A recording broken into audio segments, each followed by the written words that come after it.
Bonjour tout le monde. Ça va, et toi? Salut, ça va bien? Ça s'est passé comment? Ben, très bien, très bien. J'étais un peu fatigué ce soir, mais enfin ça s'est bien passé quand même. Les gens ont l'air d'applaudir un peu, les gars. Bah oui, oui, ben, on fait le maximum pour qu'ils applaudissent. On est là pour ça quand même. Hein. Bon, on va boire un coup? Oui, d'accord. Non, je suis venu te voir parce que on m'a demandé un animal exotique. Oui? Quand j'ai pensé à lama, c'est un peu con, mais... Oui, non. Sur le plateau non. où j'étais, là, on m'a demandé un animal exotique. T'es un animal exotique, Je suis finalement. de temps en temps, oui, je suis un animal exotique. Tu sais que J'ai réussi mon coup, alors. t'as réussi ton coup. Tu sais qu'à mon mariage, on m'avait offert un vrai lama. Ouais. Malheureusement, le pauvre, je sais pas si c'est le climat du Loir-et-Cher où j'ai ma maison, mais une nuit, il est mort. Je sais pas ce qui s'est passé. J'espère qu'il va pas t'arriver la même chose ce soir. T'es le dernier survivant, Je suis quoi. le dernier survivant, en quelque sorte, voilà. De la race. Ouais, mes enfants, c'est pas... Ah, il y a du monde, hein, c'est Hardimat, Ah là, oui, t'as vu? ça, c'est- Hein?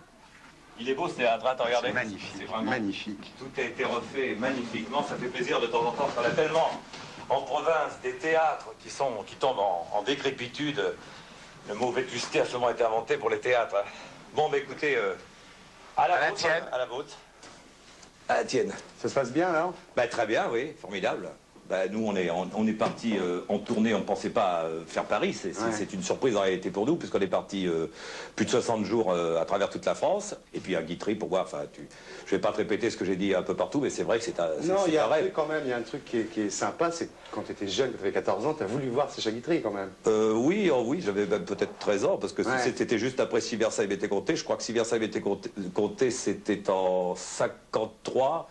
Je suis né en 43. Ouais. Donc je devais avoir 11-12 ans. Ouais. Et j'habitais moi un quartier chic. Ben, enfin, à l'époque, j'étais dans un hôtel meublé. Et puis Ouais. lui, il était dans un hôtel particulier. Rue Élysée-Reclus. Avenue Élysée-Reclus, oui, où il vivait d'ailleurs Ouais. en reclus, parce Ouais. que c'était un homme qui sortait pas beaucoup. Et j'ai été sonné donc chez lui. Puis c'est Nana Marconi, sa dernière épouse, qui m'a ouvert la porte. Et puis bien sûr, bon, elle m'a demandé est-ce que vous avez un rendez-vous. Puis Ouais. j'ai dit ben non. Et Elle a joué cette pièce, Toa, Nana Marconi. oui, à la reprise, parce que la création, c'est Elvire Popesco qui l'a Ouais. joué en 38, et c'est pour Popesco qu'il a écrit la pièce, parce que vu l'importance du personnage de la femme dans cette pièce, Ouais. et quand on connaît Guitry, c'est très très rare que les femmes, elles sont toujours présentes, on parle beaucoup d'elles, mais c'est surtout lui qui parle. Et, Ouais. et là, c'est quand même un vrai rôle de femme, et on voit qu'il a écrit ça pour une femme qu'il voulait avoir dans sa distribution. Et c'était pour Popesco, et puis après pour Nana Marconi, parce qu'il donnait toujours des rôles à ses femmes, quoi. Qu'est-ce que tu préfères dans le théâtre? Ne pas être seul. Qu'est-ce que tu détestes dans le théâtre? Bah, pas grand-chose. Dans le théâtre, jusqu'à présent, moi, ça m'a donné beaucoup de joie. Peut-être que dans 10 ans, j'aurais plus du tout la même optique, parce que j'aurais vu des choses qui... Mais pour l'instant, j'ai travaillé avec des gens avec qui je me suis bien entendu, et Le plus grand moment de ta vie?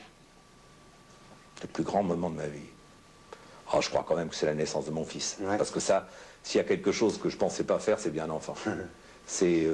J'avais toujours dit que j'aurais pas d'enfant, Ouais. que j'aurais pas de chat, Ouais. que j'aurais pas de chien, Ouais. que j'aurais pas de maison à la campagne. Tu te marierais pas? Que je me marierai pas. Ça me Et fait j'ai beaucoup tout de ça. trucs. Ouais. Et j'ai tout ça. Alors je crois que les deux moments de ma vie, ça a été le mariage ensuite et l'enfant d'abord, qui sont un petit peu d'ailleurs liés l'un à l'autre. C'est le pire moment de ta vie? Bah, c'est lié à mon accident, mais c'est pas mon accident.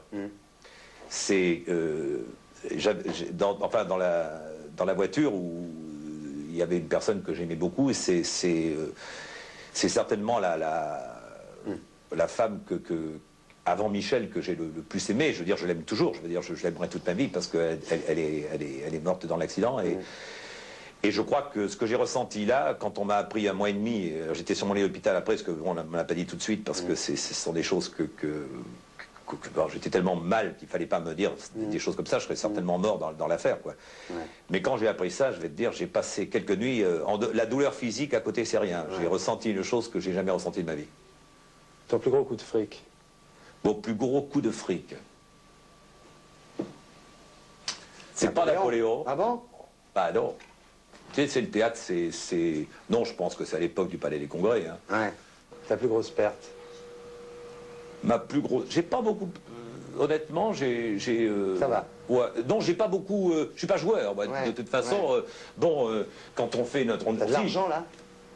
Bah, je suis pas à la rue. Ouais. Je suis pas à la rue, mais enfin, j'en ai beaucoup moins que j'en avais quand Ouais. j'ai beaucoup... Tu pourrais t'arrêter, là, de toute façon. M'arrêter, je crois pas, non. Ah bon? Non, non. M'arrêter, je crois pas, parce que tu sais, moi j'avais pas tout ce qu'ils ont maintenant. Les mômes, ils arrivent avec l'attaché caisse, ils arrivent chez les contrats, ils disent, dit-on, quel pourcentage ils font. Moi, je me suis jamais occupé de ça, tu vois. Alors, pendant des années, bon, j'étais à des pourcentages qui étaient très en dessous, peut-être, de ce que je méritais. Et puis, comme j'étais pas, et je ne suis toujours pas un homme d'affaires, j'ai peut-être pas gagné autant que j'aurais pu gagner par rapport à la mentalité surtout qu'ont les mômes qui débutent aujourd'hui. C'est que les mecs, ils savent compter, ils te parlent toujours des trucs, on va faire des galas de bienfaisance, des machins partout, mais je veux dire, quand ils arrivent dans les bureaux de trucs, ils disent combien. C'est pas du tout la même chose, alors que moi, j'étais très naïf à ce niveau-là. Qu'est-ce que tu as de plus sexy en toi, Serge? Bah alors là aussi, je vais te dire, que les gens me disent, de charme, les femmes te disent. Bah, elles me parlent de mon regard, elles me parlent... elles disent le mot charme, alors je ne sais pas à quoi ça correspond. Ce que tu as de moins sexy? Ce que j'ai en dessous de la ceinture. Oh. T'as pas honte de dire ça? Toutes les femmes qui sont folles de toi. Mais c'est pas grave, moi, je suis un sentimental, moi. Je suis un homme de mots et un homme d'espace, un homme de dialogue, comme on dit beaucoup en politique. Dernière question quand même, parce que sinon tu me reconnaîtrais pas. Ce que tu préfères dans le sexe? Alors ça, c'est très varié. Ouais. Alors, il y a beaucoup de choses que j'aime dans le sexe. J'aime le sexe, j'aime la sensualité, j'aime le désir. Je suis amoureux du désir, moi. C'est mon côté guitariste. C'est les préliminaires, alors? Oui, oui. Tout ce qu'il y a avant, parce que d'abord, tout ce qu'il y a avant, après, c'est fini quelque part. C'est pas par hasard qu'on appelle la jouissance la petite mort. Hein. Et tout ce qu'il y a avant, c'est quand même... Mais tout ce qu'il y a même bien avant, et ce qu'il y a juste avant, ce qu'il y a pendant, et puis tout à coup, il y a... cette fameuse petite... Et ça y est, on sait que c'est arrêté pour et il y a une espèce, j'avais écrit une chanson qui s'appelle « Après l'amour, comme c'est triste ». Et j'ai toujours eu cette sensation de désespoir après la jouissance. J'ai eu une sensation de désespoir profond. Ce qui te dégoûte dans le sexe? Rien ne me dégoûte quand on est deux. Tout me dégoûte quand ça va au-delà. Bon, si pas fait partout. Non. T'as plus de bande, toi, non? Lui, je vois que ça clignote, il a plus de bande, là. Ça clignote sur les caméras. Il a plus de bande? Non.